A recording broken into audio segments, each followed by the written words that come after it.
aquisição maior de conhecimento em relação a isso. O irmão Cláudio, está me escutando bem aí, tranquilo? Não estou escutando, não. Então, vamos lá. Vou puxar aqui a minha querida louça, né?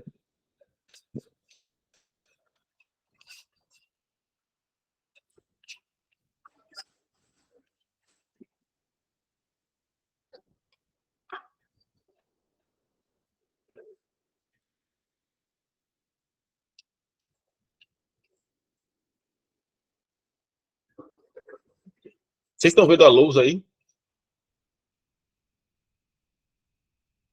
Não? Eu vou repartir a tela aqui.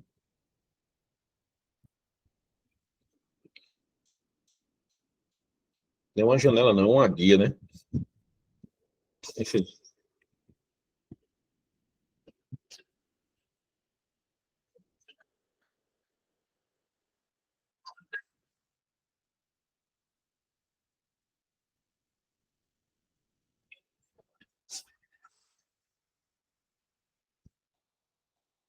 Graças Pai, reverendo Flávio, tudo bem?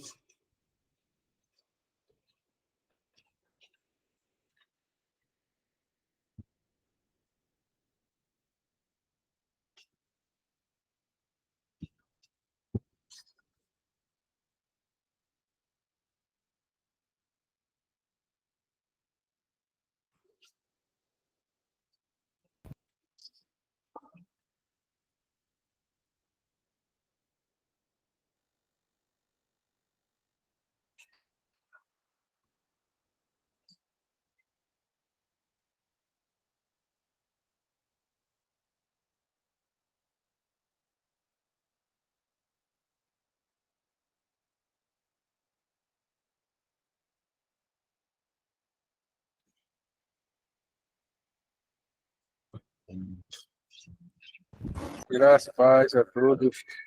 Amém, meus irmãos. Rapidinho aqui, deixa eu só... Oi? Quer que eu vi no sofá? Então, vamos lá aqui. Deixa eu ver aqui.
Pronto, a nossa aula de hoje, você trouxe papel, caneta. Tá tudo ok? Então vamos lá. Você vai aprender hoje sobre o ofício do sábio na perspectiva paulina. Tirando o Caio aí, alguém já ouviu falar sobre isso aí? Vocês que estão aqui juntamente conosco. Alguém já? Não.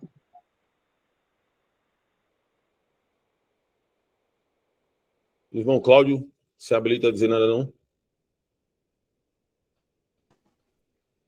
Eu não faço a mínima ideia. Eu tive noção do hematologia porque foi no Yaltal que eu deu aula lá. Aí, realmente, esse curso é muito interessante, pois só quem está com a profundidade maior, como o reverendo Caio, ele está sabendo. Certo. Então, mais ninguém? Caio e os demais que estão aqui presentes, não é? Então, vamos lá. O ofício do sábio na perspectiva paulina, veja só. Na época medieval, tá certo? Na época de Tomás de Aquino, principalmente nas questões movidas em relação ao escolasticismo, eu já estou começando, tá certo? O escolasticismo é o casamento entre o aristotelismo juntamente com a teologia. Porque Tomás de Aquino, ele se apropria de Aristóteles, e veja que isso já era normal, tá certo?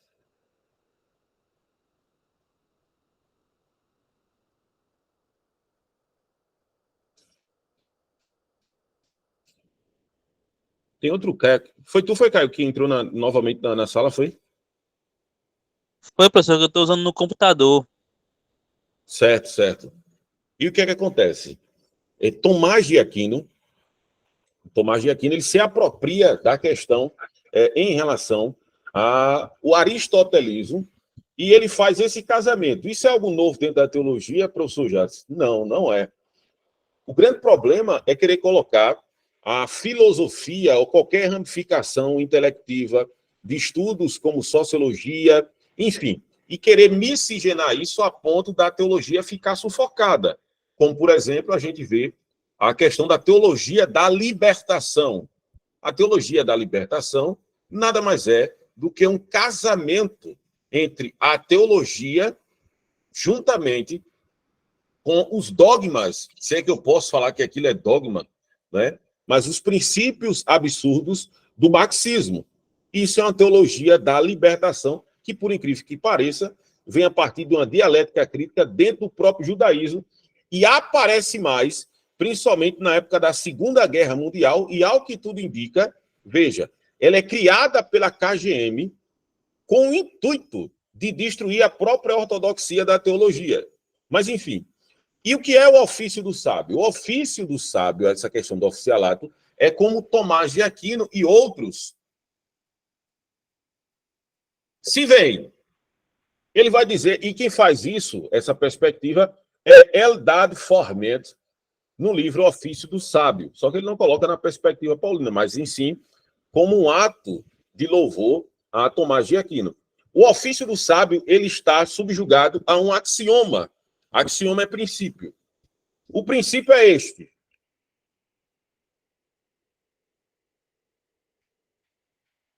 O sábio coloca as coisas em ordem.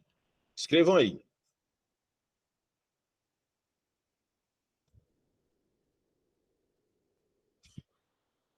O sábio, ele coloca as coisas em ordem. Mas o tolo as destrói.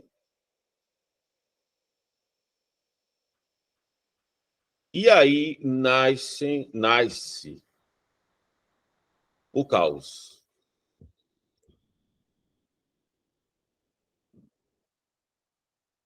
Vocês entenderam aí?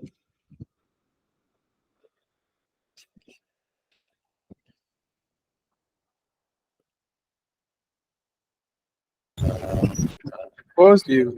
Positivo. Então, vamos lá.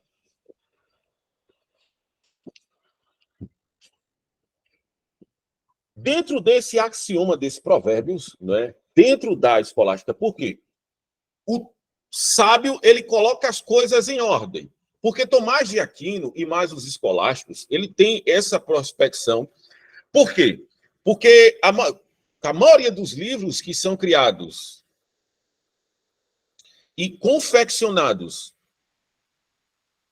na época medieval, em todas as épocas, mas na época medieval principalmente, ele vem com a ideia de corrigir erros. Por exemplo, a Suma Teológica de Tomás de Aquino. A Suma Teológica de Tomás de Aquino é para dar algumas respostas aos céticos da época. E por isso que ele se apropria de Aristóteles para dar uma resposta à altura. Você pega o livro de Calvino, As Institutas da Religião. A paz de Cristo, dona Ana Carolina. É uma resposta necessária, principalmente ao catolicismo vigente e o espírito, o Zeigster, né? O espírito da época em relação às respostas necessárias para se darem dentro do catolicismo. E o ofício do sábio, na perspectiva paulina, ele vem realmente para corrigir todos os erros. Eu falei aqui em alguns momentos e vou repetir, tá certo? Talvez vocês não prestaram bem atenção ao que eu já falei. Mas veja, no ano de 2013, eu e Patrícia, nós lemos todas as cartas.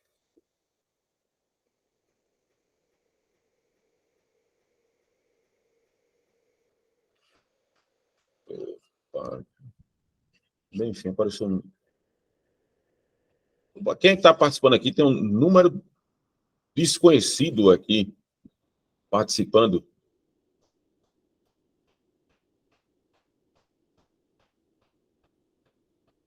Mas, enfim. Então, vamos lá. Dentro dessa ótica, dentro dessa perspectiva, o que acontece? As cartas paulinas, como Stanley Porten vai falar, tem um livro de Stanley Porten que é só falando sobre o cânon paulino.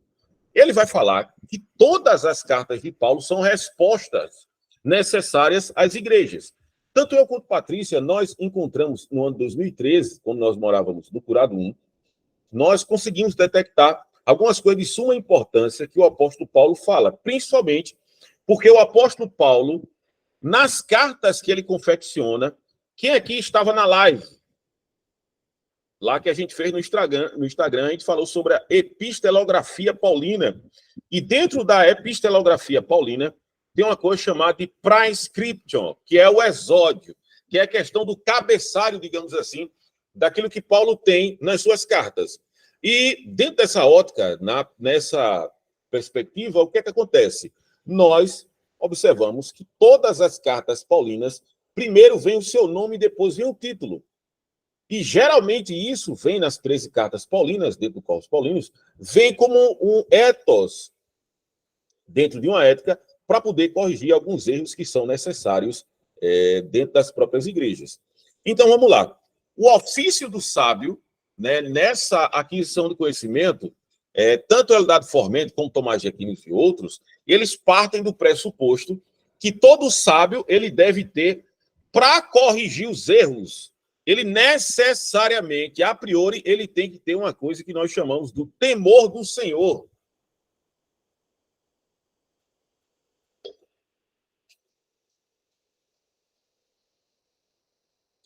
Vocês estão me escutando, né, amados?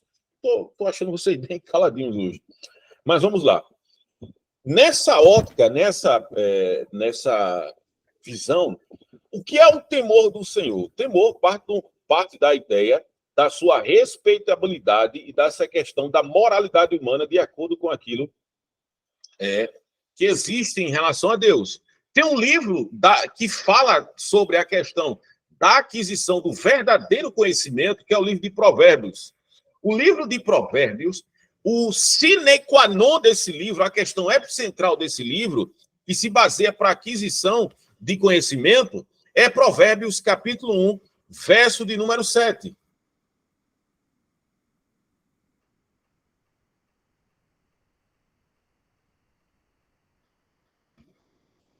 Provérbios capítulo 1, verso 7, diz o seguinte, que o temor do Senhor é o princípio da sabedoria. Salmo 128, bem-aventurado o varão que teme ao Senhor e anda nos seus caminhos, pois comerá do trabalho da sua mão e feliz será e tudo irá bem. A sua esposa é como uma videira frutífera ao redor da sua casa e seus filhos como o repento da oliveira assentado à roda da sua mesa. Paulo diz em 1 Coríntios capítulo 2, verso 4, eu estive convosco em temor, fraqueza e grande temor. Nada propus saber entre vós a não ser a Cristo crucificado. Então, dentro dessa ótica de correção que o apóstolo Paulo tem em relação à igreja, Paulo, ele se intitula, né, de doutor de gentios, que a expressão em latim é doctor gentil. Nessa ótica, ele tem a sua visão e a sua particularidade de que ele foi colocado para corrigir determinadas coisas que acontecem no seio eclesial. E não somente isso, mas toda a igreja do Senhor reconhece, né, o seu grau intelectivo e também a sua perspectiva de orientação em relação às igrejas. Não é à toa que o apóstolo Paulo se torna o pai das missões como Charleston, Ferguson Bowles e até o próprio Adoniram Hudson, outros missionários como John Peyton, como o próprio Jerônimo Savonarola, essas pessoas se inspiram no apóstolo Paulo para trazer justamente determinadas correções que a igreja precisa. Vocês estão me entendendo aí, amados?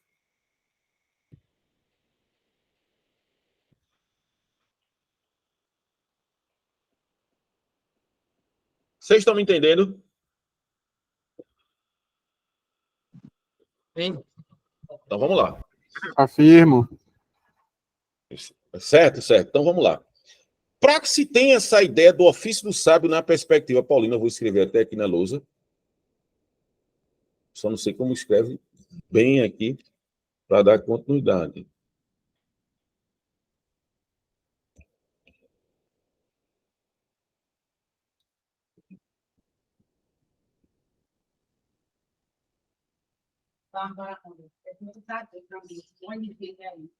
Eu só tenho o número de Guilherme. E esses dois nomes aí, eu não consigo identificar. A Tomar, sinceramente, a Maria. Eu vou pegar, por favor. Esse Pepino, não sei se é Pepino ou é Pepino. Por favor.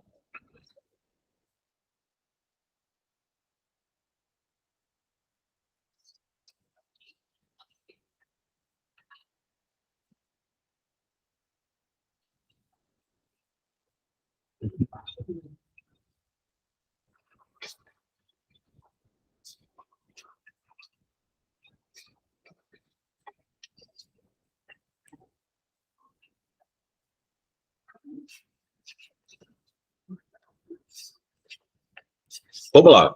Primeiro é o seu chamamento divino, né?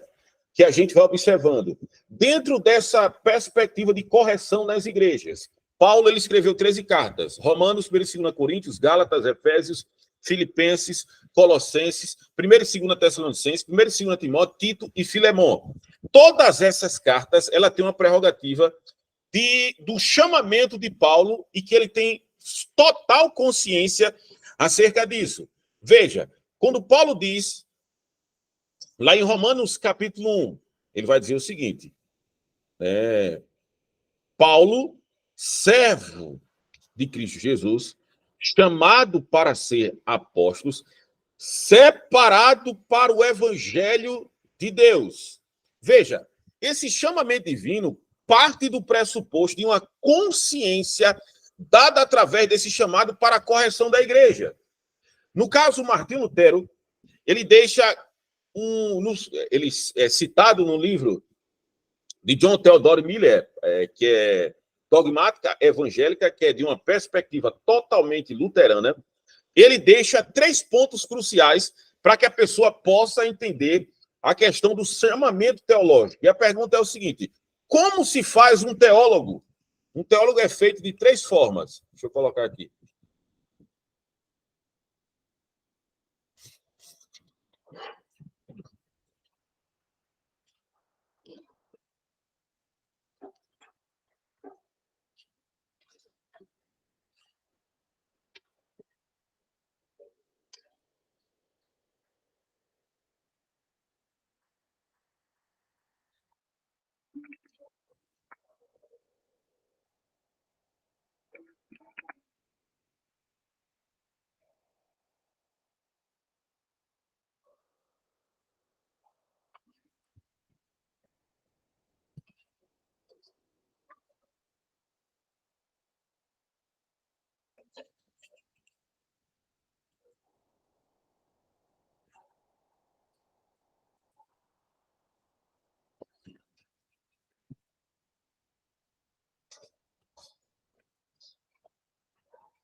Está dando para ver aí?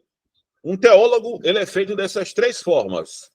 Oratio, meditatio, tentatium factium teólogo. Isso é uma expressão em latim que Lutero é utilizado quando ele é chamado como é que se faz um teólogo. Se você me pergunta, Paulo tinha consciência de seu chamado, ele fazia isso? Pergunta a vocês. Oratio é oração, meditatio é meditação, tentatium factium teólogo. É que A resposta é o seguinte: como se faz um teólogo? Com oração, meditação e com provações é que se faz um teólogo. Ou tentações. Oração. A Bíblia mostra claramente que o apóstolo Paulo era pertinente em relação às suas orações. A W. Plink tem um livro chamado Sobre as Orações, né, do apóstolo Paulo. O apóstolo Paulo, quando ele é chamado por Deus, lá em Atos, capítulo 9, quando Deus diz a Ananias para ir atrás do apóstolo Paulo, a recomendação que Deus vai dizer a ele, vai à rua direita. Sabe o que o apóstolo Paulo está fazendo? Ele está orando. Ele está buscando a face do Senhor.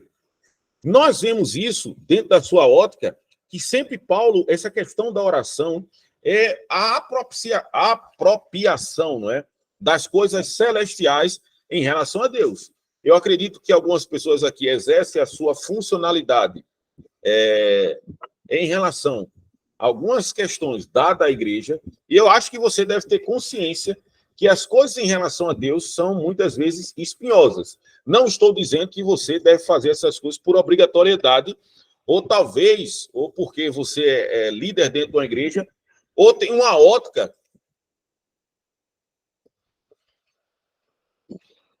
Graças a Deus, meu irmão, Vitor, é o forte lá, bem forte, um alto. Vamos lá. Essa ideia da oração é porque ele busca a questão de uma apropriação celestial para que ele possa direcionar a sua vida. O próprio Lutero, ele deixa bem claro que uma pessoa que não ora, ela jamais poderá falar em nome de Deus, porque essas pessoas é como se fosse uma banana podre que está perto a cair. Meditação. Só o próprio Lutero está lá naquele livro sobre história reformada, não é? Que mostra claramente o incentivo que alguns reformadores eles estudavam. Alguns de forma técnica e profissional, como no caso o próprio Martim Lutero. Martim Lutero, com 16 anos, era conhecido como um filósofo. Martim Lutero, ele é geógrafo, ele estudou o liberalismo, né? Não o liberalismo econômico, mas ele estudou as artes liberais, e por natureza ele treinou teologia e retórica clássica, além dele ser músico. Só o apóstolo Paulo, o apóstolo Paulo diz em Atos, capítulo 21, que ele é neto de fariseu. O apóstolo Paulo, ele mora em Tarso, né, que é na Cilícia, que, como o Sampler vai dizer, tinha uma escola de retórica, e o próprio Halvey, ele vai dizer, que é citado até no livro inglês, ele vai dizer que as cartas paulinas, elas, a priori, elas são feitas para serem lidas para serem escutadas. A questão oral é de suma importância. E nesse ínterim, a questão da meditação, você vê o apóstolo Paulo, diz lá em 1 Timóteo, capítulo 13, ele vai dizer ao jovem Timóteo, persista em ler, até que eu venha, exorta e ensina. E ele vai dizer, medita nessas coisas e nelas ser diligente, para que teu progresso seja manifesto a todos. Tem cuidado de ti mesmo e da doutrina, persevera nessas coisas, porque fazendo assim salvará tanto a ti mesmo como aqueles que te ouvem.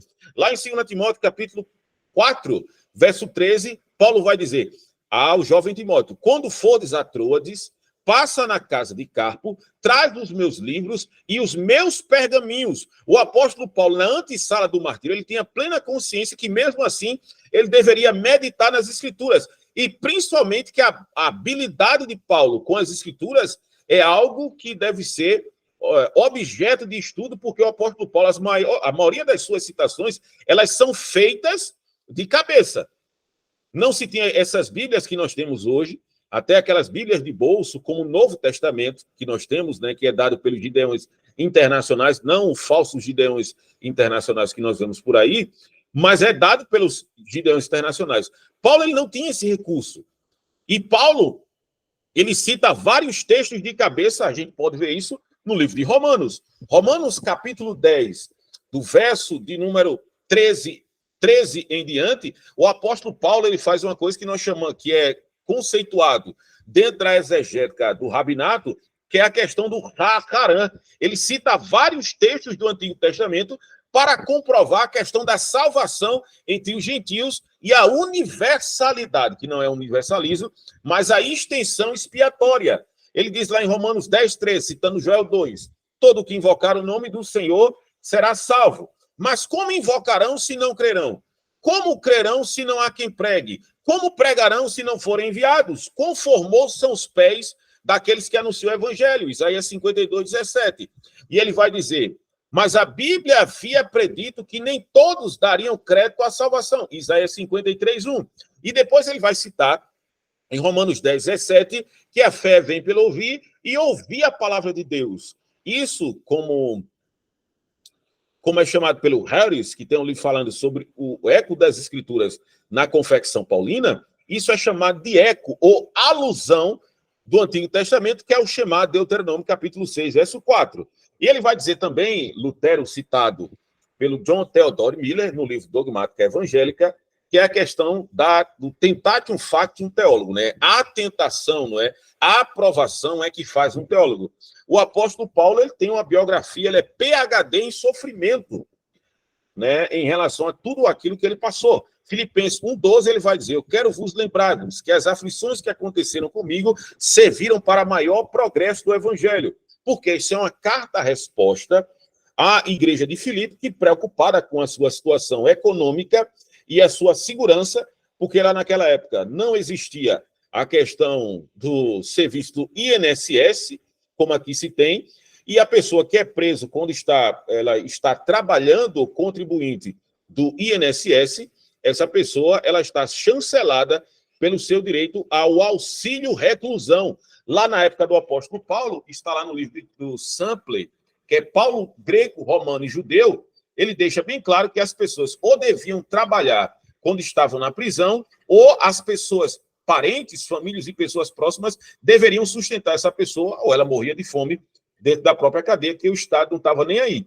E o apóstolo Paulo diz isso à igreja de Filipe, que tudo o que aconteceu com ele serviu para progresso no evangelho. O apóstolo Paulo ele tem uma perspectiva intelectiva diferente devido ao seu discernimento espiritual. O apóstolo Paulo, quando ele está na cadeia, eu até esses dias, em uma homilia, né, chamei de ponto de pregação, porque Satanás, sem saber, colocou o maior evangelista da história da igreja dentro da cadeia. E segundo Adolf Hannach, no comentário wesleyano, ele deixa bem claro, claro mesmo, que o apóstolo Paulo, com essas prisões que ele teve, ele fomentou a ideia do cristianismo de maneira que o evangelho cresceu com mais rapidez a partir dos soldados romanos que, por fazerem campanhas militares em outros países, essas pessoas se convertiam e pregavam o evangelho para as outras pessoas. Inclusive, o apóstolo Paulo deixa bem claro em Filipenses capítulo 4, verso 26, os santos da casa de César vos saúdam, dizendo que essas pessoas que outrora, como soldados romanos assim era, a guarda pretoriana, a guarda principal do imperador, era objeto sexual do imperador, e agora essas pessoas impactadas pelo poder do evangelho, essas pessoas agora são santas, pessoas que foram lavadas e remidas pelo sangue do Cordeiro. Alguém tem alguma pergunta? O pessoal está entendendo?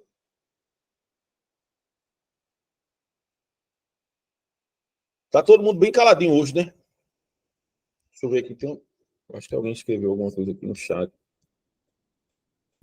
Isso é pérola preciosa, tem que prestar bem atenção. Deixa eu ver aqui se tem. Sim, está tudo ok. Então, vamos lá. Preste bem atenção. A consciência do chamamento divino, né? Consciência vem da palavra sinerdes, em grego. E Paulo ele tem essa consciência do seu chamado. Veja só, por que algumas pessoas obliteram o seu chamado, que é uma fenomenologia que está acontecendo, não é? Lá nos Estados Unidos. Eu no ano de 2020, perdão, no ano de 2021, não é? No ano de 2021, tanto eu fiz um trabalho aqui pelo MINTS, né? E lá, sobre a questão do pastorado, foi observado naquele trabalho em uma perspectiva, em uma ótica norte-americana, que, por ano, 24 mil pastores deixam o seu ministério.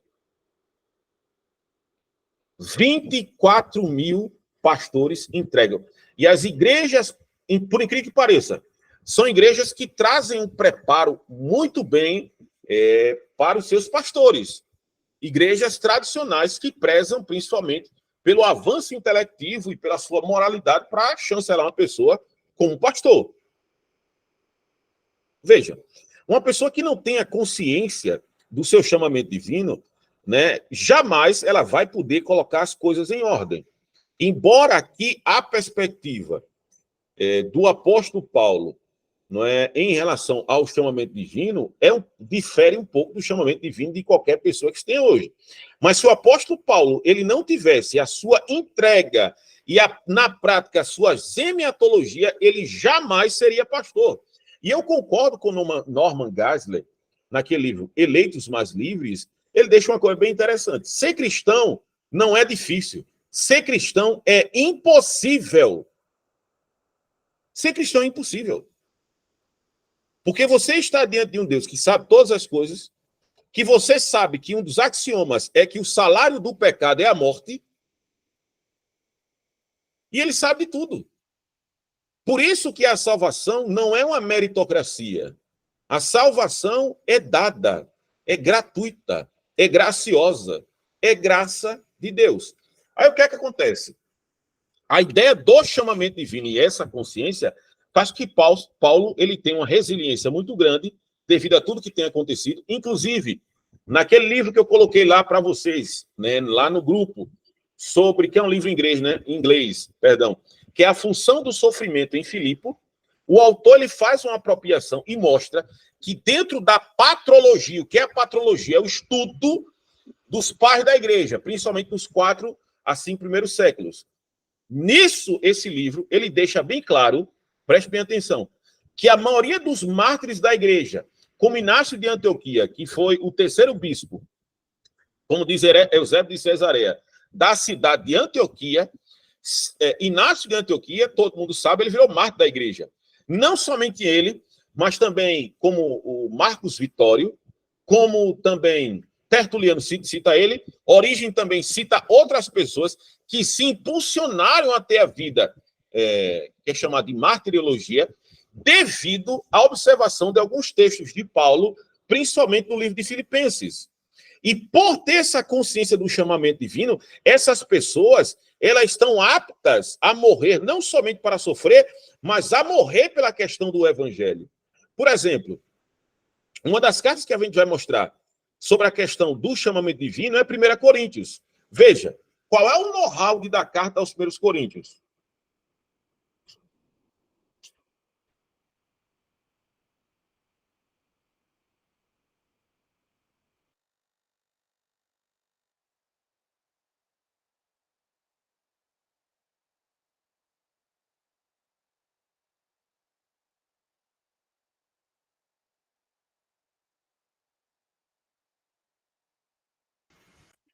Para esse livro.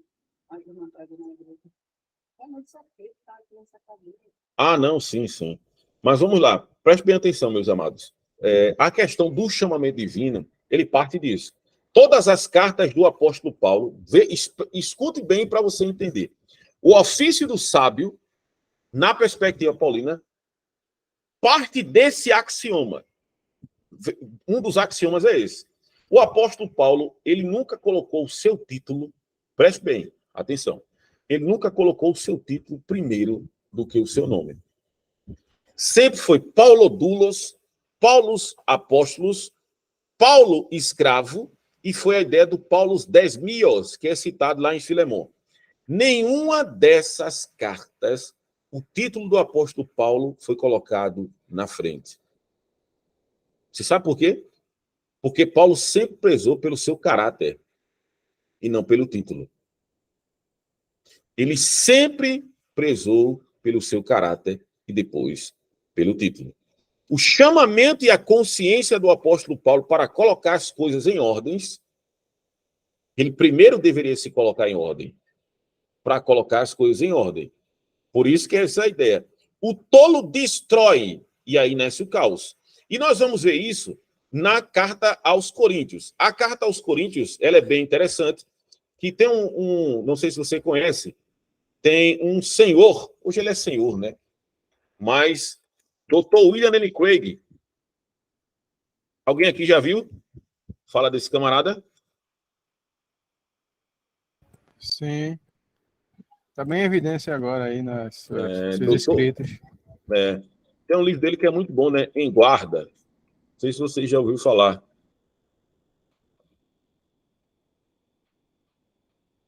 Alguém já ouviu falar nesse livro? Ainda não. Em Guarda, eu acho que caiu já, né? Que é um livro apologético.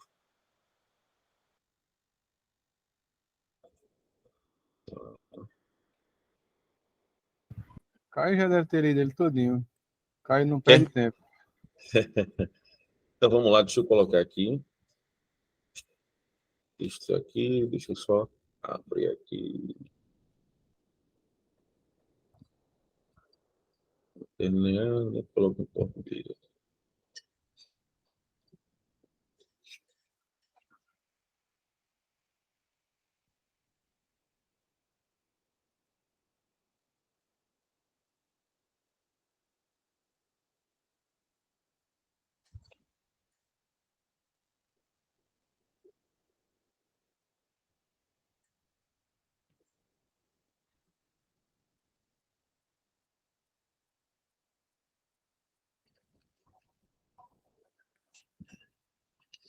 Peraí, rapidinho, eu estou abrindo aqui a página aqui, tá certo?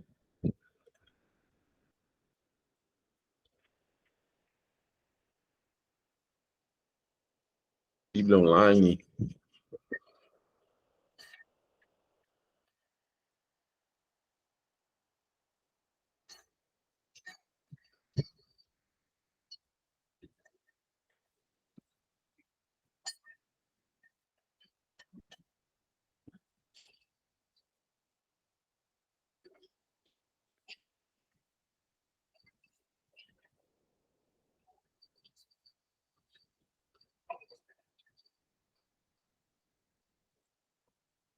Filmando.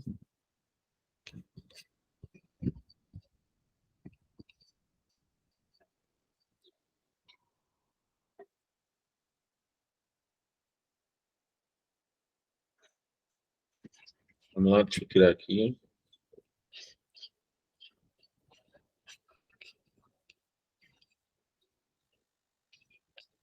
Vou colocar a apresentação agora.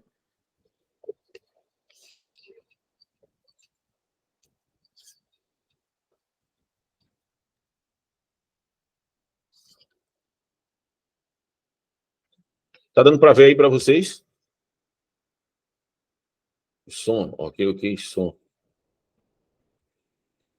Ok, som, tá dando para ver aí, amados? Agora sim, apareceu. Agora sim. Então vamos lá. O contexto da carta aos Coríntios é um contexto de defetibilidade. Ela é o que nós chamamos de carta acidental. O que é isso? Paulo ele passa em Atos, capítulo 18, quando ele sai da cidade de Atenas, ele vai para a cidade de Corinto, que é bem uma cidade, digamos assim, propícia para se pregar o evangelho. A cidade portuária, tá certo? E o que acontece? O apóstolo Paulo implanta a igreja lá e ele encontra nada mais, nada menos do que Priscila e Áquila. E diz a Bíblia lá que eles são homotecnomai. Vocês sabem o que é isso? Homo quer dizer igual, tecnos, né? É a questão das suas técnicas. Eles tinham a mesma profissão. O apóstolo Paulo, ele era fazedor de tenda, não é isso? E Priscila e Áquila também. Como eles são expulsos de Roma, eles vão para lá, como a cidade portuária, fica mais fácil de vender. Aí são os comerciantes ambulantes e fica mais fácil deles venderem o seu produto. E nisso, o apóstolo Paulo funda a igreja em Corinto. Ele vai para a cidade de Corinto e vai pregar no mercado público, e com isso as pessoas se convertem. 1 ano e 6 meses ele passa lá e deixa Priscila, Áquila e também Apolo para dar continuidade ao ministério da igreja, né? A continuidade ao ministério da igreja. E o apóstolo Paulo, ele diz à Bíblia que ele recebe essas questões da casa de Cloé, algumas defectibilidades, alguns acidentes. Quem fala isso é o doutor Lane Craig. Qual é o acidente? Vamos lá. Suponhamos que... Tá estando. Suponhamos que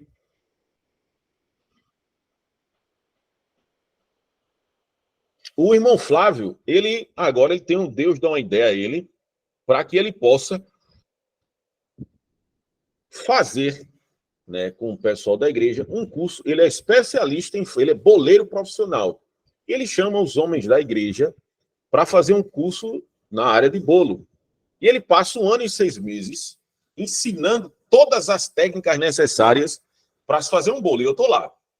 E quando, depois desse curso, nós recebemos, né, todo o amparo técnico, fazemos estágios, e eu vou fazer um bolo aqui para minha esposa, e a primeira vez que eu vou fazer o bolo, eu queimo meu bolo. Na segunda vez, eu queimo de novo. E eu aviso para o irmão Flávio que aconteceu isso comigo. O que o irmão Flávio vai pensar? Pensava que depois de 1 ano e 6 meses eu já estava apto a fazer isso. É a mesma coisa que a carta aos Coríntios. A carta aos Coríntios do apóstolo Paulo é mais ou menos isso. Por quê? Porque o apóstolo Paulo é uma carta acidental. Por quê? Porque o apóstolo Paulo jamais imaginaria ter compilado essa carta. E nós sabemos que não é a primeira, é a segunda carta aos Coríntios. E existem muitas defectibilidades, erros pueris e grotescos que o apóstolo Paulo ele vai corrigir na igreja. Vários erros que ele vai corrigir na igreja. E dentre esses erros, veja só, lembra do axioma do ofício do sábio? O sábio coloca as coisas em ordem e o tolo destrói. Aí nasce o caos. É o que acontece na igreja em Coríntio. Paulo edificou um edifício totalmente sólido, robusto, e ele sai da igreja numa perspectiva de que a igreja, lógico que a igreja precisa de pastor, precisa de líderes, precisa de pastores e mestres para continuar essa questão. Mas são fatos basilares que os crentes em Coríntio têm vários problemas. Por quê? Eu vou abrir logo o leque. A carta aos Coríntios, Paulo, nos 4 primeiros capítulos, ele vai corrigir uma coisa óbvia. O que é que está acontecendo, meus irmãos? Na igreja em Coríntio, lá, como era uma cidade portuária, vinham as pessoas chamadas de sofistas. Eu não sei se você já ouviu falar desse nome. O que eram os sofistas? Sofistas eram as pessoas que chegavam em um determinado lugar e ensinavam retórica clássica e sobre política. Mas só que a vista era o seguinte: eles ensinavam, aparência, né, aquilo que o pessoal gostava de ouvir. Não somente os sofistas, mas também a questão dos epicureus, dos estoicos, dos socráticos. Como a cidade de Corinto é uma cidade portuária, por quê? Porque existe um porto também na cidade de Atenas, mas ninguém quer ir para lá direto. Por quê? Porque ir para aquela localidade de Atenas, você corria um perigo muito grande de aparecer maremotos, como aconteceu na viagem do apóstolo Paulo. E nisso se criou a cidade portuária de Corinto, que tinha mais de 500 mil libertos. Quem vai dizer isso é Simon Kastner, no livro, no seu comentário do Novo Testamento, de 1 Coríntios. O nome corintianizar, ele é metonímia, quer dizer, ele é sinônimo de prostituição. Quando as pessoas diziam, eu vou para a cidade de Corinto, as pessoas necessariamente diziam que aquela pessoa ia para lá para se prostituir. E com isso tinha muitas pessoas que passavam meses e anos nas embarcações e chegavam na cidade de Corinto e eles eram recebidos pelas prostitutas cultuais, porque a cidade de Coríntio, ela é chancelada e tem os seus patronos, que é a deusa Afrodite e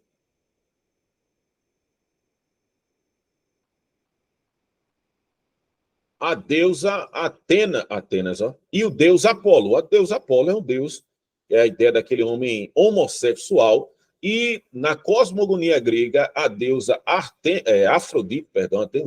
Afrodite era a deusa que na cosmogonia grega, ela foi feita a partir de um corte no órgão genital de Zeus, que caiu no mar Egeu, e ali nasceu a deusa Afrodite, da onde vem as questões do nome afrodisíaco e outras coisas mais, ligado totalmente à sexualidade. Professor, cosmogonia se refere ao quê, que eu não estou lembrado? Senhor? Cosmogonia se refere ao quê, que eu não estou lembrado? A criação. Cosmogonia, a criação do mundo nessa perspectiva. Ok, obrigado. Tá certo? Segura aí rapidinho aqui, que eu vou... Rapidinho, sou dele.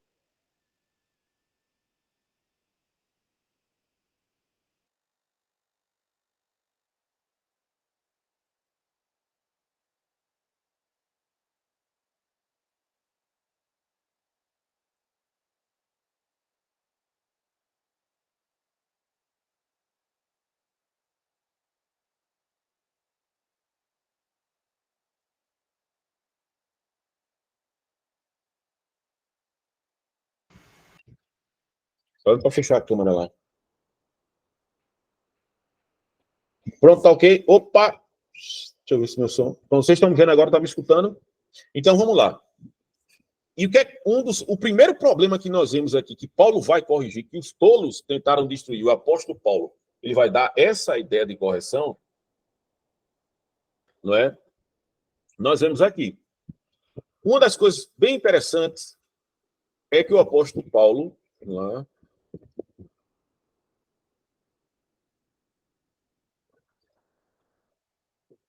veja, capítulo 1, verso 12, o apóstolo Paulo diz o seguinte: quero dizer com isto, que cada um de vós diz, eu sou de Paulo, eu sou de Apolo, e eu sou de Cefas, e eu de Cristo. Está Cristo dividido?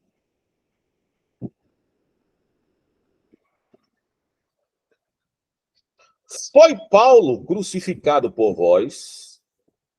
Ou foste vós batizados em nome de Paulo?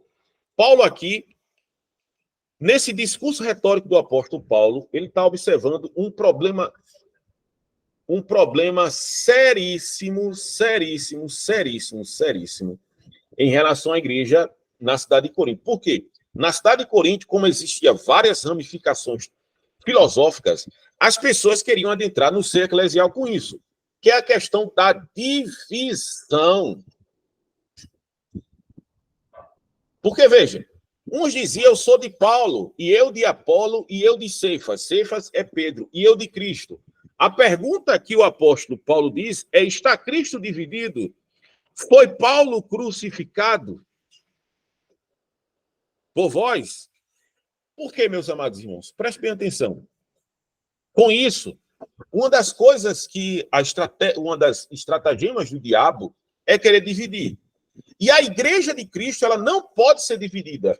E Paulo vai levar esse jogo retórico de 1 Coríntios até o capítulo 4, ele vai utilizar jogos retóricos para persuadir as pessoas para que as coisas possam ser colocadas no seu devido lugar.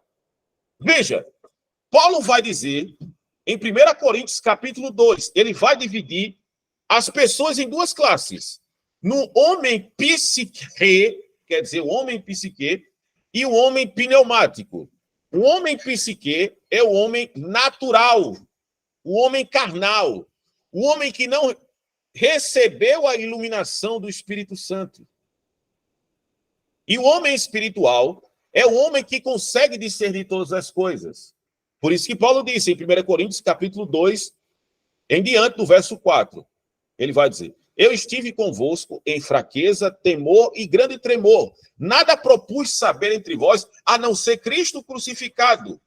E eu não fui com palavras de sabedoria para que a vossa fé não se apoiasse na sabedoria humana, mas no poder de Deus. Aí ele vai dizer que, lá em 1 Coríntios capítulo 2, verso 10, ele vai dizer, quem é o homem para não conhecer o espírito do homem que nele está? Pois ninguém conhece a mente de Deus, senão pelo Espírito de Deus, porque o Espírito de Deus, ele penetra todas as coisas, até mesmo as profundezas de Deus. E ele vai dizer, em 1 Coríntios 2,14, que o homem natural não consegue discernir as coisas do Espírito de Deus, perdão, 16, porque ele parece loucura e não pode entendê-las. E o homem espiritual discerne todas as coisas e por ninguém é discernido, porque nós temos a mente de Cristo. Eu pergunto a vocês, se vocês puderem responder. Uma pessoa que faz divisão dentro da igreja, se a pessoa é um homem psique, um homem carnal ou um homem pneumático espiritual?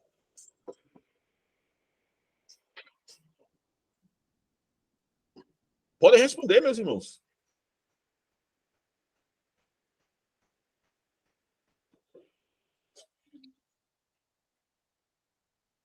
Acho que ele é carnal.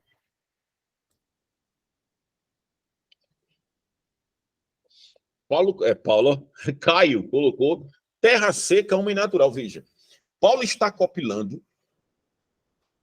Veja, ele está copiando, preste bem atenção, jogo retórico, né, utilizando o que nós chamamos de ethos, logos e patos, e a gente vai ver aqui, que é o método de persuasão do apóstolo Paulo, já a gente vai ver isso. E 1 Coríntios capítulo 3, ele vai dizer o seguinte: eu não pude dar alimento sólido, mas eu lhe dei leite, porque vocês são meninos e carnais. Por que eles são meninos e carnais? Porque eles estão dividindo a igreja. E ele vai dizer, Paulo, com a sabedoria, ele faz aquilo que nós chamamos, né, diagonolutum principes, o princípio da analogia, para que as pessoas possam entender que tanto Paulo como os demais apóstolos da igreja, ou as pessoas fundantes da igreja, tanto um quanto o outro são importantes e cada um na sua funcionalidade. Veja que ele vai utilizar. Anagolutum principes é o princípio de analogia, né? Ele faz uma analogia, né? Chegou aqui, para turbinar a nossa aula, chegou aqui o Café Marita 3.0.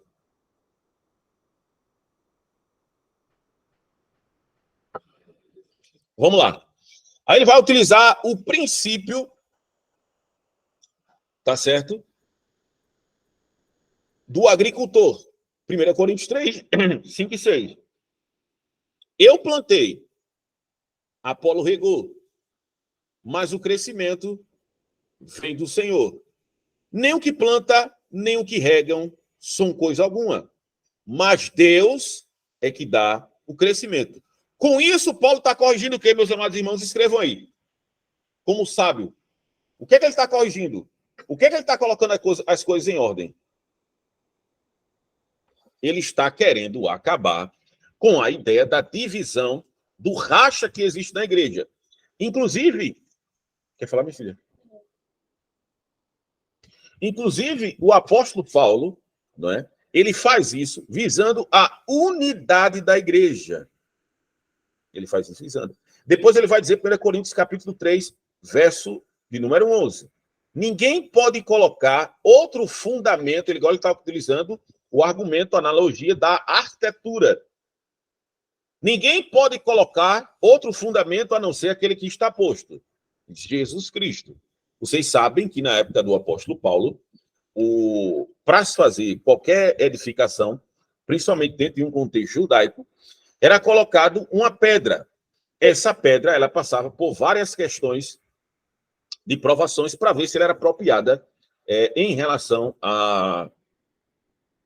se era apropriada para se edificar. Essa pedra, primeiro, se batia nela, né, com todos os materiais de ferramenta necessários. Depois, colocava o material inflamado, colocava fogo sobre ela. Depois, esfriava essa pedra e batia novamente. Se essa pedra não sofresse em relação a todas essas provações, essa pedra poderia ser a pedra de esquina. É o que acontece em relação a Jesus. Por isso que ninguém pode colocar outro fundamento a não ser que está posto. O fundamento não é Paulo, o fundamento não é Apolo, ou o fundamento não é o professor Jaderson, o fundamento não é o pastor. O fundamento não é a placa denominacional. O fundamento da igreja é a pessoa gloriosa e bendita de Cristo. Aí, Paulo, no capítulo 4, verso 1, ele vai utilizar uma expressão bem interessante para corrigir esse erro. Vamos lá.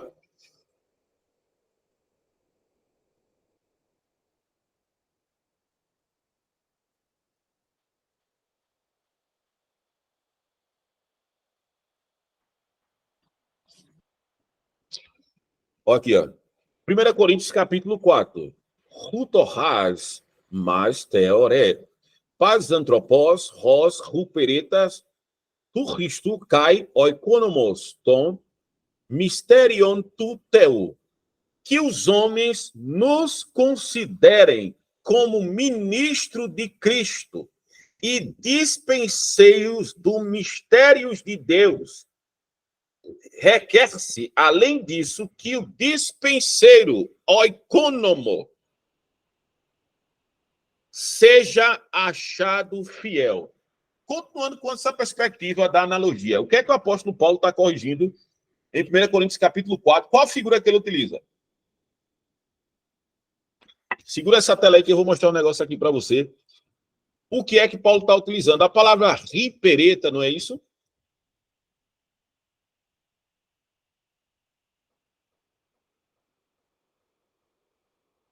Existe uma glamoralização, não é? Por parte da comunidade eclesial em relação às pessoas. E o apóstolo Paulo, ele vai corrigir taxativamente, mostrando o que realmente ele é em relação à igreja. Eu pergunto a vocês, de acordo com esse texto, se você quiser falar aqui, seja bem-vindo, Gustavo, em nome de Jesus. É um prazer inenarrável ter Vossa Senhoria aqui conosco. Vamos lá.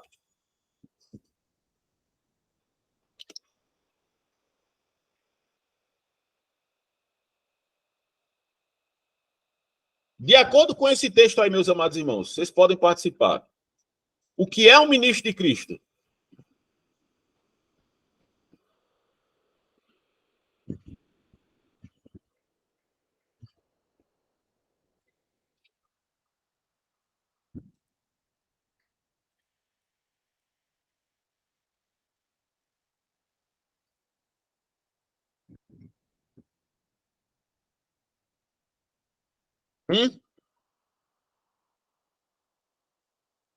Estou escutando vocês falarem, como é que é isso aí?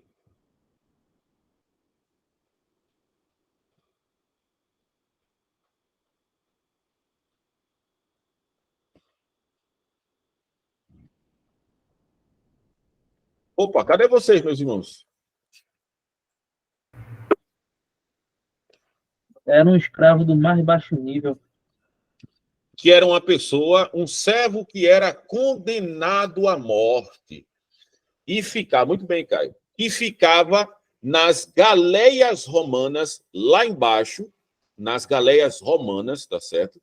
E nessas galeias romanas, que era no terceiro vagão, era tirado a roupa dessa pessoa e, segundo William Butler, existe até uma disputa exegética em relação a isso, mas eu não vou entrar no trâmite aqui, tá certo? E o que acontece? Era tirada a roupa dessa pessoa e essa pessoa perdia todos os seus títulos. E antes de morrer, ela era chamada para prestar um serviço público. E esse serviço público nada mais era do que remar nas galeias romanas. Ficava um carrasco atrás, tocando tambor, e era de acordo com aquele ritmo que a pessoa iria remar. O remo tinha mais ou menos 440 4 metros e 40. E essa pessoa era correntada a esse remo e a outra pessoa que estava do seu lado.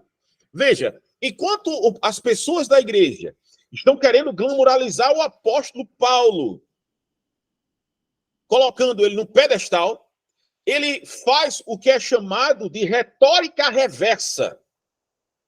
Essa retórica reversa é mudar a expectativa da pessoa, utilizando os princípios análogos que existem para colocar as coisas como devem ser. Por isso que o axioma do ofício do sábio é correto. O sábio, ele deve colocar as coisas em ordem. É muito bom a pessoa receber uma tapinha nas costas, depois de você tecer uma homilia. É muito bom as pessoas glamoralizar você, colocando como uma pessoa de um nível intelectual muito alto, ou pela sua beleza, enfim. Cada um no seu devido lugar. Mas veja, o que Paulo está colocando é anulando essa glamoralização em torno da sua pessoa e dizendo que ele é um ser humano comum como qualquer outra. Vou colocar aqui o vídeo para vocês observarem.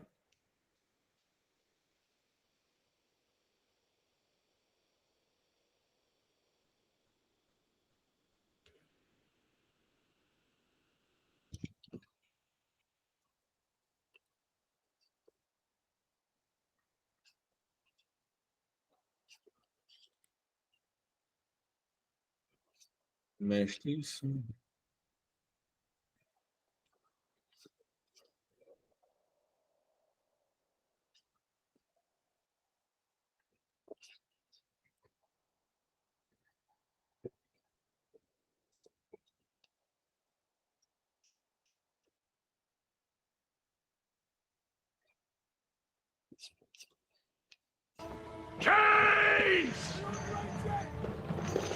Tá dando para observar aí, meus irmãos?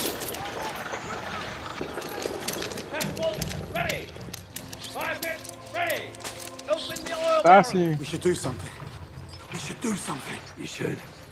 When they pass, you should bow your head. When they strike, take it. You can't beat them. All you can do is outlive them. We ram hard. Reverse with everything we have. Sink them. Not one Greek will step aboard my ship. Do you understand me? Drum! Hold together! And row!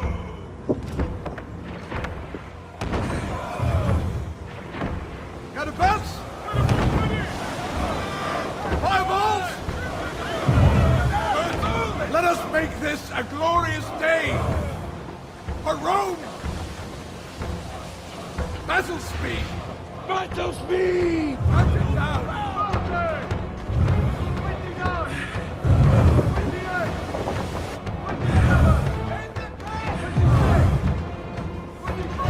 Ramming speed!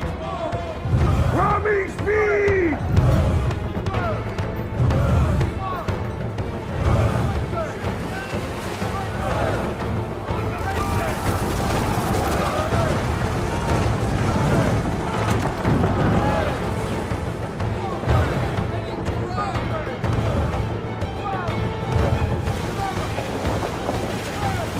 Legs in! Brace for impact!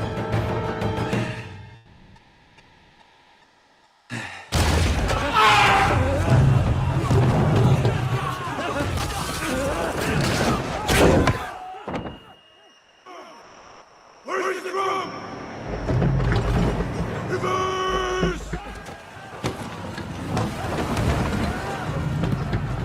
And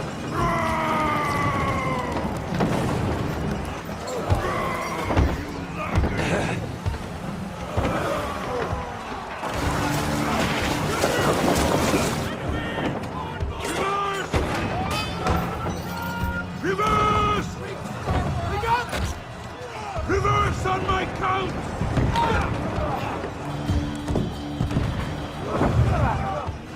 Help me! Die! Hands on all! Arrow! Keep going if you want to live! Reverse! Keep rowing! Pull back! Beat my drum! Keep rowing if you want to live! Get away from me! Keep rowing! Reverse!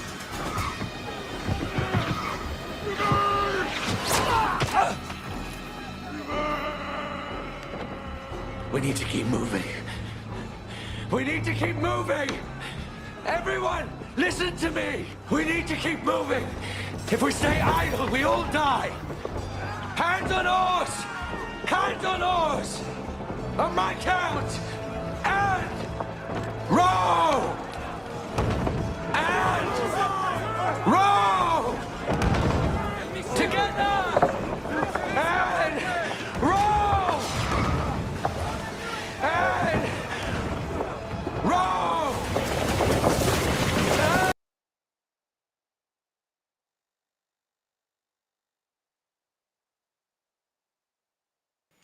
Ok, som?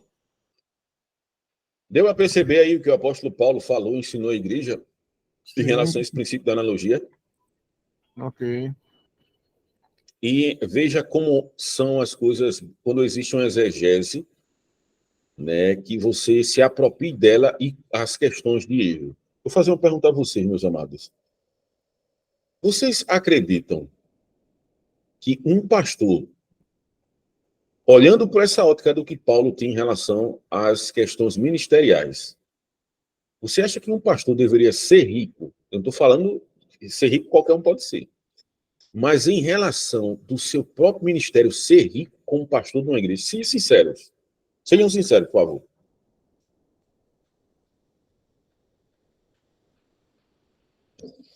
Veja o que o apóstolo Paulo tinha em mente do que era um ministro de Cristo. Vocês têm noção do que vocês estavam vendo? Em nenhum momento nós vemos uma analogia entre um ministro de Cristo como imperador romano com a ideia. Eu estou falando, isso é analogia, porque existe o princípio da analogia, né, como uma analogia, né, não geral. Mas veja, no livro de Leonardo Ravenhill, Porque está do Pleno Avivamento, ele deixa bem claro que a igreja do primeiro século, sou contra o franciscanismo, tá certo? Era agarrada com a pobreza. Agostinho de Hipona, ele deixa a sua riqueza em relação a tudo aquilo que o evangelho poderia lhe favorecer. Não estou dizendo que é para fazer isso. Mas eu quero fazer uma pergunta aqui a vocês, meus amados irmãos. Vocês acreditam, não é, que um pastor deveria ser rico? Pelo seu ministério, não estou dizendo que se vender livro, aí já é outra coisa. Não é? Saber investir, mas ser um salário de rico. O Cláudio Honor de Andrade, que é um dos teólogos da Assembleia de Deus, ele denunciou às vezes no púlpito, né, com algumas prerrogativas, mas ele está certo.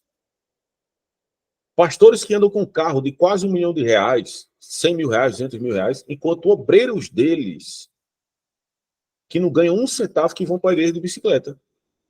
Você acha que tem uma discrepância aí na realidade bíblica em relação a isso, não, meus irmãos? Pode falar, está aberto.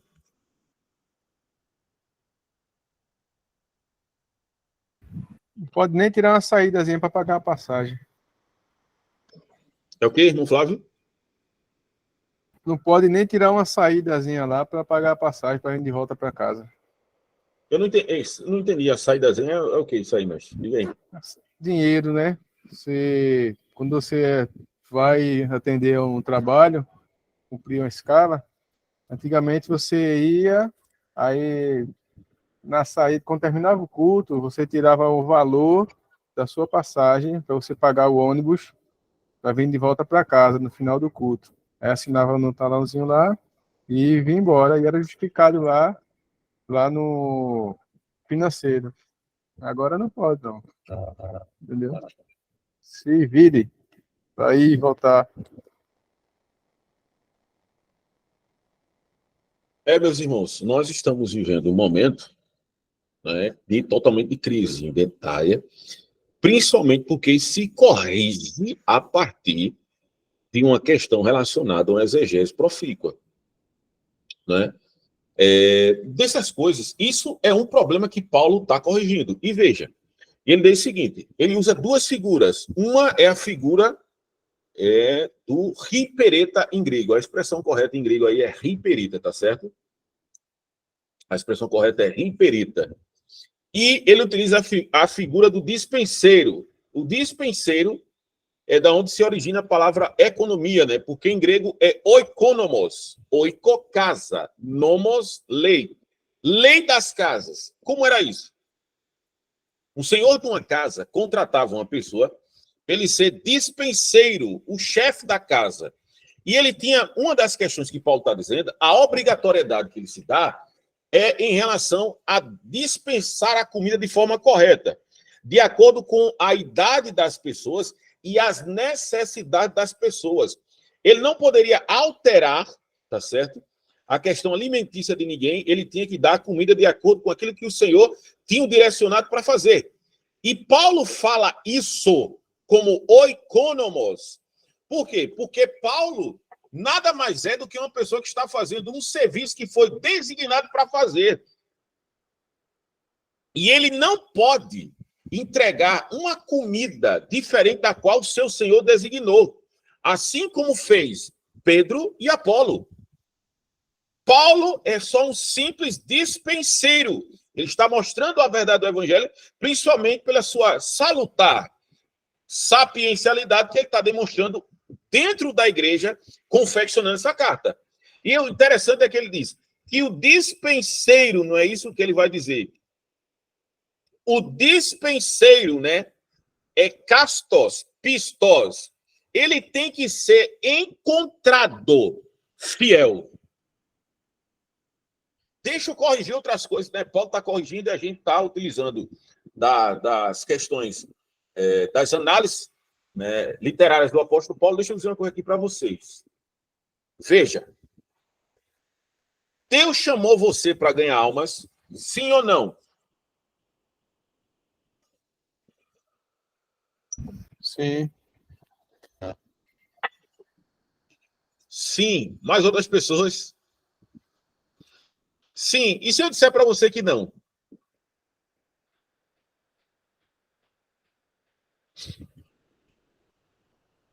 Deus não chamou ninguém para ganhar almas. A parênteses. Deus chamou você e eu, para sermos fiéis. Professor, me explica aí que eu não estou entendendo. Será que eu não preciso evangelizar? Porque claro que você precisa. Você nem precisa. Isso é um imperativo bíblico. Ide, a expressão lá está no imperativo, o verbo. Mas Deus chamou você para ser achado fiel. Por que eu estou dizendo isso? Porque as polaridades, atualmente, elas são invertidas. Porque as pessoas se preocupam em números. Deu quantas? Pregou 3.000 pessoas, se converteram. Sim, e daí? Deus chamou você para ser fiel. Principalmente diz respeito necessariamente naquilo que se diz respeito à pregação. Deus chamou você para discipular, que é totalmente diferente do que é dito hoje, do evangelicalismo do Tupiniquim. Porque números virou só estatística. E, inclusive, nesse mundo de rede social, onde as pessoas são vistas como autoridades, porque pela quantidade de influencers, de pessoas que essa pessoa influencia, e pela quantidade de pessoas, de seguidores, não é?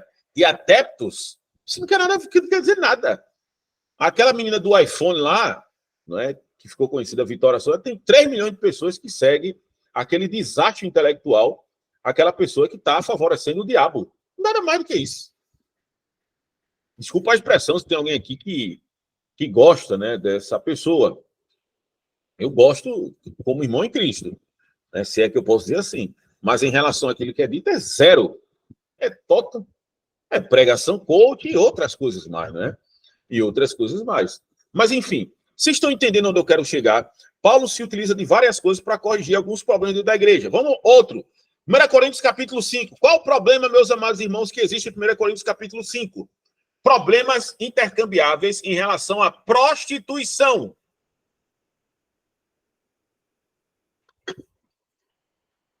Dentro da cidadela da Acrocoríntio, existiam algumas pessoas que eram gnósticas. Mas a situação é tão horrenda em 1 Coríntios capítulo 5, que Paulo vai dizer que nem os de fora praticam tais coisas. Por quê? Porque um jovem, se é que eu posso chamar de jovem, ele está tendo conjuntura carnal com a sua madrasta. E a igreja, em relação a isso, ela fica calada. As pessoas não dizem absolutamente nada. A ponto do Paulo fazer uma alta exaltação de dizer que aquele jovem ele foi entregue ao diabo para que a alma dele fosse salva no último dia. E ele vai dizer em 1 Coríntios capítulo 5 que um pouquinho, bem vos sabeis que um pouquinho de fermento leveda toda a massa. Ele está fazendo uma analogia justamente do oikonomos, né? Aquela pessoa que coloca comida dentro de casa. Por isso que ele está dizendo, um pouquinho de fermento leveda... No...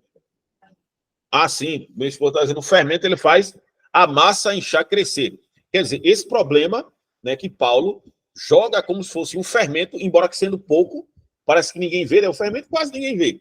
Mas isso fazia com que essa questão se inchasse. E veja, Augusto Nicodemos, aqui no Morro de Amores, não por ser calvinista, né, mas por outras questões, que inclusive ele mora aqui em Recife, inclusive meu irmão, a empresa da qual eu presto serviço, está lá fazendo serviço na igreja que ele faz parte, amor. Inclusive Jefferson, que é meu irmão, conhece ele pessoalmente. Com Augusto Nicodemos. E o que é que acontece? Augusto Nicodemos ele deixa uma coisa bem interessante. Se Paulo não repreende a esse jovem que está tendo caso com a sua madrasta, imagina os jovens dentro da igreja crescendo dentro da comunidade eclesial com aquele exemplo execrável. Qual a problemática que não poderia gerar em torno disso? E Paulo, justamente colocando as coisas em ordem, como sábio carregado de tremor e temor, preocupado com a situação ocasional da igreja, o apóstolo Paulo ele deixa bem claro que aquele caso ele deve ser extirpado da comunidade eclesial. Por quê? Lembra do que a gente falou? Existe uma adaptabilidade dentro do seio da igreja. Não é? Existe uma adaptabilidade dentro do seio da igreja em relação à praxe do mundo. A praxe da cidade de Corinto ela é regada totalmente nas questões sexuais. Alguns dizem, prestem atenção, e eu não concordo com isso, é um pensamento do inferno liberal. É que o apóstolo Paulo era gay. Sabia disso, Matheus? Já disse, não foi? E outros dizem que o apóstolo Paulo também tinha problemas de ordem sexual devido às sacerdotisas que existiam na cidade de Corinto. Inclusive o topless, né? O topless não é uma ideia nova. O topless eram as mulheres que eram prostitutas cultuais e desciam às 4 horas da tarde lá para o porto de Corinto com os seios de fora para demonstrar e para satisfazer os desejos das pessoas que colocavam seus navios lá na cidade de Corinto. Mas, enfim, esse problema é um problema do gnosticismo, que até acontece dentro das igrejas. O gnosticismo prezava pela ideia de que faça-se o que quiser com o seu corpo, mas a sua alma é limpa e a sua alma é pura. Isso é fruto do zoroastrismo, né? Zoroastrismos, que é utilizado no Império Médio-Persa, da onde o Império Médio-Persa, os gregos ele tem contato, porque Alexandre o Grande, quando derrota o Império Médio-Persa, ele tem um caso sexual com um dos jovens da corte, né? Um dos jovens da corte do Império Médio-Persa. Veja, isso é um problema que Paulo está corrigindo, principalmente nessas questões de ordem sexual e moral. Eu não falei para vocês, mas esse tipo de recurso que Paulo está utilizando é o que o Sampley vai falar na página 289 desse livro, Paulo Grego, Judeu e Romano, que ele vai utilizar, que é chamado de linguagem franca. O que é a linguagem franca dentro desse contexto? É chamado de parença, em grego. Depois eu mando para vocês lá no grupo. O que é a linguagem franca? Existia a linguagem franca, que era chamada de bajulador, e existia a linguagem franca de amigo. A linguagem franca de bajulador não chamavam a pessoa para um arrependimento ou para diagnosticar a verdade. Era só um discurso sofista sem levar aquela pessoa a uma questão exortatória. Já uma pareça num discurso de uma linguagem franca era totalmente diferente. Ou ela poderia ser de louvor, tá certo? Um ode, ou ela poderia ser totalmente de censura. Nesse sentido, Paulo está utilizando essa linguagem franca, essa pareça, no sentido de amigo e não como bajulador. Justamente para colocar as coisas em ordem, porque um verdadeiro sábio, ele jamais vai ser um vox populi, vox dei, o discurso politicamente correto para dar tapinha nas costas. E eu não sei se vocês têm observado que a maioria dos falsos pregadores, né, quando eles de cunho pentecostal, quando eles chegam em determinadas comunidades eclesiais, as ditas profecias, né, que a igreja vai crescer, que o pastor está fazendo certo, que isso e aquilo outro, sempre acontecem para a glamoralização do que nós chamamos de idiota útil eclesial. Olavo de Carvalho tem um livro chamado Idiota Útil, que ele confecciona a partir do momento que ele vai para uma palestra que uma pessoa está falando sobre Aristóteles, e ele observa que nessa palestra ninguém está falando nada sobre Aristóteles, a não ser delírios e insights da própria mente. Mas esse palestrante, ele não diz quem é, né? Embora que ele não é tão ético para dizer assim, mas ele afirma categoricamente que as pessoas aplaudem essas pessoas sem ter o mínimo de razoabilidade mental e de conhecer as obras aristotélicas. E o nosso querido Olavo de Carvalho, saudoso Olavo de Carvalho, também não morre de amores, devido às suas argumentações, né, pueris e seus argumentos esdrúxulos a partir de pornofonia, mas ele deixa bem claro, o idiota útil eclesial é a mesma coisa que acontece dentro da igreja, que é a ideia de provérbios, que é o simples. O que é o simples? Numa ideia proverbista. É a pessoa que não tem discernimento para absolutamente nada. É a ideia do que ficou aquele adágio verdadeiro na década de 80, que é o Maria vai com as outras. Não sabe de nada, absolutamente nada, não tem discernimento, não tem porcaria nenhuma que o direcione, e essa pessoa, o simples, é a questão do imbecil coletivo eclesial. Alguma pergunta, meus irmãos? Eu estou até achando que eu estou falando demais. Gustavo?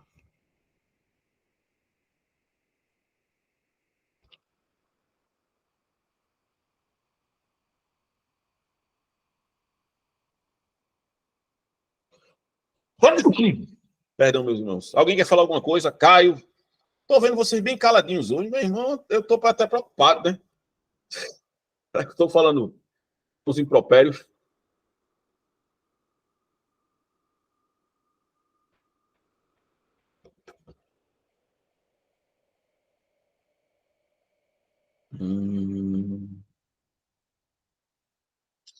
Amém? Gustavo está no trabalho e está acompanhando. Então, vamos lá. Eu vou falar outra coisa, questão aqui, e a gente vai... Oi, pode falar, Caio. Minha dúvida em relação a essa questão do sábio, nos planos que Paulo deve resolver em relação... Fala mais alto, fala mais alto. Fala mais perto aí, Caio, Em relação a essa perspectiva do sábio, tá me ouvindo? Tá me ouvindo? Alô? Tô. Pronto. Alô, pode falar. Nessa relação da perspectiva do sábio, em relação à 1 Coríntios e 2 Coríntios, quais os problemas assim, em relação a que Paulo teve que enfrentar com os falsos apóstolos? Em relação a essas questões de falsos apóstolos, quando Paulo fala das cartas de recomendações, quais as disputas ali estavam em questão? Porque assim, se Paulo fundou a igreja, porque as pessoas começaram a dar mais atenção aos apóstolos, aos falsos apóstolos, do que o próprio Paulo? É a mesma coisa de hoje, porque assim, é um problema. Eu estou escutando agora, eu botei a mão no ouvido para te escutar melhor, que eu mesmo fone de ouvido não estava te escutando, não. Então vamos lá.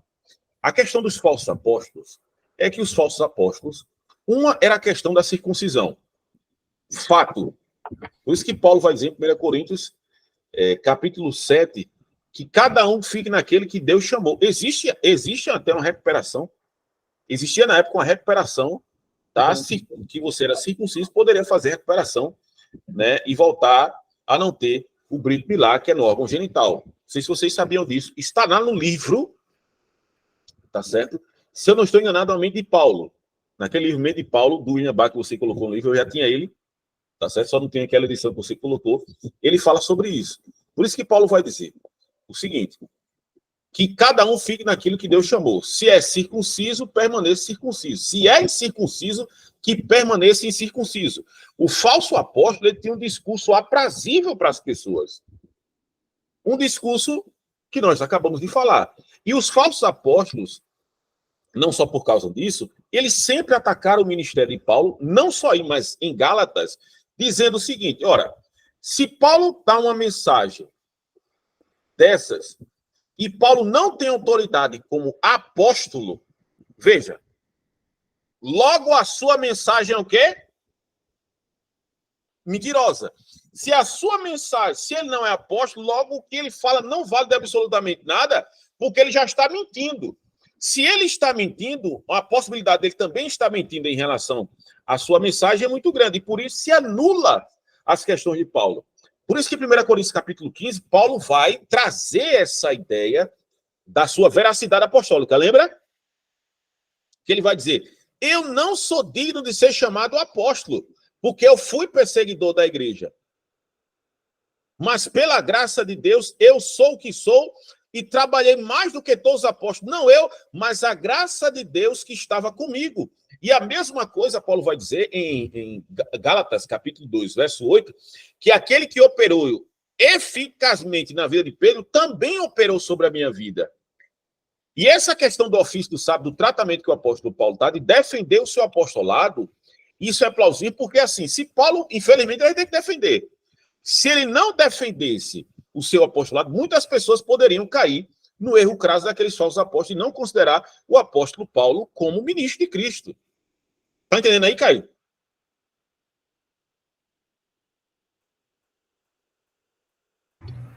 Entendi, professor, entendi. Pronto, mas deu para responder de forma plausível aquilo que você queria? Sim, entendi. Pronto. Inclusive, né, essa questão, não sei se vocês já notaram, dentro de uma perspectiva do verdadeiro líder, todas as vezes o seu ministério ele vai ser contestado. O seu ministério não, né? Porque não existe ministério. Eu acredito que vocês saibam disso, né? Deixa eu dizer uma coisa aqui para vocês. Há parênteses, embora que Lucas seja um moço paulino, né? Ele escreve o evangelho a partir dos lábios de Paulo. Essa tradição nos diz. O livro de Lucas e o livro de Atos são quantos livros, amados? Que tem aí? Respondam, por favor. Um só. Eu falei isso na aula, foi? Com vocês lá? Foi, falou. Ah, então não vale. Mas vamos lá. O livro de Atos e de Lucas são um livro só. Só que existe os tratados para mostrar uma coisa. Um é como se inicia o evangelho na vida de Cristo. E o livro de Atos nada mais é a continuidade do ministério de Cristo através da igreja. Por isso que eu digo que essa ideia do meu ministério, ou então colocar uma placa de igreja fulano de tal, ministério fulano de tal, biblicamente isso aí é um erro crasso. Isso não é nem para ser colocado. Isso não é nem para ser colocado. Mas, enfim. E o apóstolo Paulo, ele tem essa ideia, né, de ser inundado na pessoa de Cristo, visto que, né, o apostolado dele está sendo atacado, e a partir desses erros ele vai corrigindo. O erro de 1 Coríntios capítulo 15, Paulo ele escreve 1 Coríntios capítulo 15 só para tratar de uma coisa, sobre a ressurreição. Do lado de fora da comunidade eclesial existe uma problemática terrível. O que é? É que a visão gnóstica, e dentro dos gregos, como o próprio Platão e outras pessoas, está lá no livro do N.T. Wright, também não morro de amores por ele, do anglicano, que é um livro chamado Sobre a Ressurreição do Filho de Deus. Um livraço. Um livraço. É algo assim, fora do comum. É um livraço. E ele vai tratar o seguinte, veja, o que é que as pessoas defendem do lado de fora da igreja que entra dentro da igreja? Os coríntios, os irmãos em Coríntios, eles não acreditam na ressurreição mais. Por quê? Porque do lado de fora, dentro do platonismo, neoplatonismo, os gregos não acreditavam na ressurreição. Por quê? Porque a alma, o corpo para a alma é uma prisão, e o verdadeiro eu está na alma. Quando existe a morte, a pessoa literalmente é liberta do corpo. E quando você é liberto do corpo, falar sobre a ressurreição é algo totalmente abjetável. Porque o que é a ressurreição? A ressurreição nada mais é do que a alma voltar para o corpo e a pessoa tornar a viver. Por isso que no original a ressurreição é levantar, não é? Uma das traduções é levantar. E na mente grega, filósofo e será objetável, porque a cultura não dizia nada mais do que isso. E o que acontece? A igreja em Corinto, 1 Coríntios 15, 33, né, que as más conversações corrompem o bom costume, as pessoas que utilizam isso, está certo. Mas muitas vezes não falam por quê. Porque Paulo está dizendo que a conversa com o pessoal fora da igreja culminou no erro crasso das pessoas não acreditarem na ressurreição. Por isso que Paulo disse que se esperarmos em Cristo somente nessa vida, somos os mais miseráveis de todos os homens. Em 1 Coríntios, capítulo 15, verso 51, Paulo joga uma pá de cal em cima dessa teoria abjetável. Ele vai dizer o seguinte, 1 Coríntios 15, verso 51. Eis que, na verdade, vos digo um mistério. Nem todos morreremos, mas no momento, no abrir e fechar de olhos, ante a última trombeta soar, os mortos ressuscitarão incorruptíveis, e nós seremos transformados juntamente com ele. Agora veja, convém que o que é corruptível, que é o corpo, se revista de toda incorruptibilidade. E isto que é mortal se revista de imortalidade. Mas quando isto que é corruptível se revestir de toda incorruptibilidade, e isto que é mortal se revestir de toda imortalidade, cumpre-se-á a palavra que está escrita. Tragada foi a morte na vitória. Onde está a morte, a tua vitória? Onde está, inferno, o teu aguilhão? O aguilhão da força é o pecado, e a força do pecado é a lei.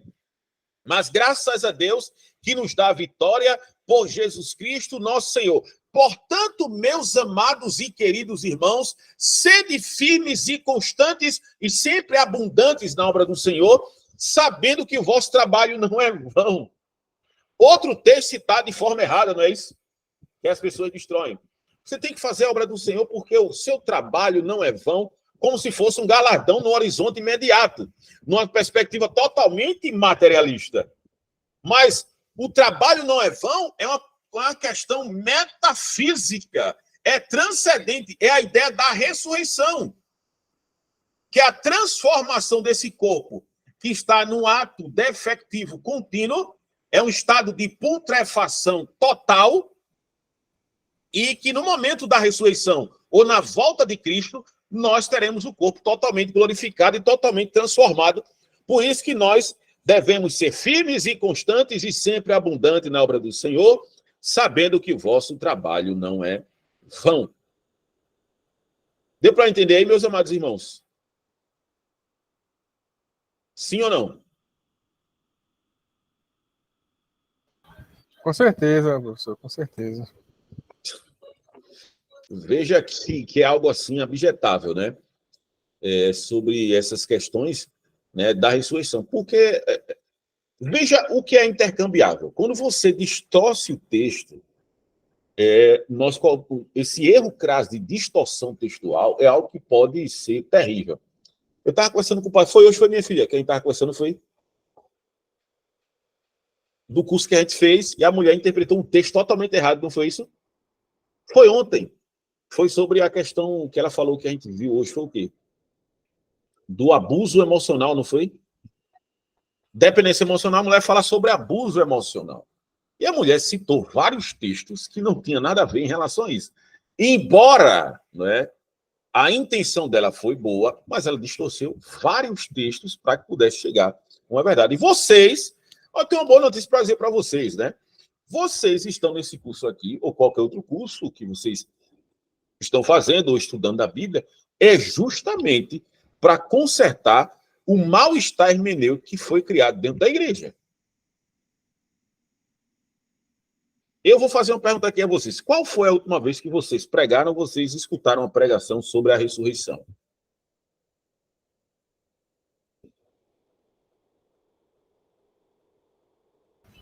Faz tempo. Eu era menino. Era o quê, varão? Eu era menino. Faz tempo. Tu era menino, né? E, meus irmãos, devido a essas questões, né, eu vou encerrar aqui e a gente vai ter o número 2 do ofício do sábio. Tem muita coisa, né?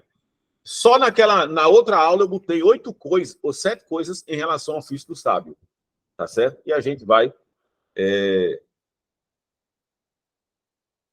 a gente vai, tá certo? Dar continuidade na nossa próxima aula, tá ok? Depois dessa aula do ofício do sábio, eu vou trazer o que eu não trouxe ainda no curso, né? As 9 regras paulinas mais um, que são as 10 regras que a gente vai dar continuidade. Tá certo? Vou fazer uma pergunta aqui a vocês. Na cabeça de vocês. Vamos tirar eu vou tirar uma foto aqui com vocês. Quem quiser aparecer aí, tá certo? Pra gente colocar. Em relação ao curso. Vocês viram? Na próxima aula, tá certo? Nós iremos falar da continuidade, a questão do ofício do sábio. Tá ok? Irmão Flávio aí que está na sua casa aí, ó, tranquilamente, bem à vontade. Cuidado para não ser disciplinado. Viu? De camiseta. Tá certo? Vamos lá orar. Já que o irmão Flávio apareceu, ora aí, meu irmão Flávio, para a gente terminar. E na próxima aula a gente dá continuidade. Tá ok? Ok. Senhor nosso Deus, Pai, e Pai de nosso Senhor e Salvador Jesus Cristo, estamos aqui te agradecendo por essa rica oportunidade e um pouco mais da tua palavra genuína. Continua abençoando o professor Jaderson, lhe dando sabedoria, entendimento, para que ele traga para nós a palavra saudável e abençoa todos quantos aqui estão, os que também não puderam participar por este ou aquele motivo, Senhor. Continua nos abençoando, nos ajudando. Dá no final de semana na tua santa paz. Este é o que eu te peço e já te agradeço em teu nome, em nome de Jesus, o teu Filho e do teu Santo Espírito, Senhor. Amém. Amém. Deus abençoe a todos e fiquem aguardando a nossa próxima aula. Caio, Deus te abençoe. Fala comigo lá no privado, viu, Caio? Eu vou mandar um livro para vocês em inglês. Eu já mostrei a vocês como é que se usa, tá certo?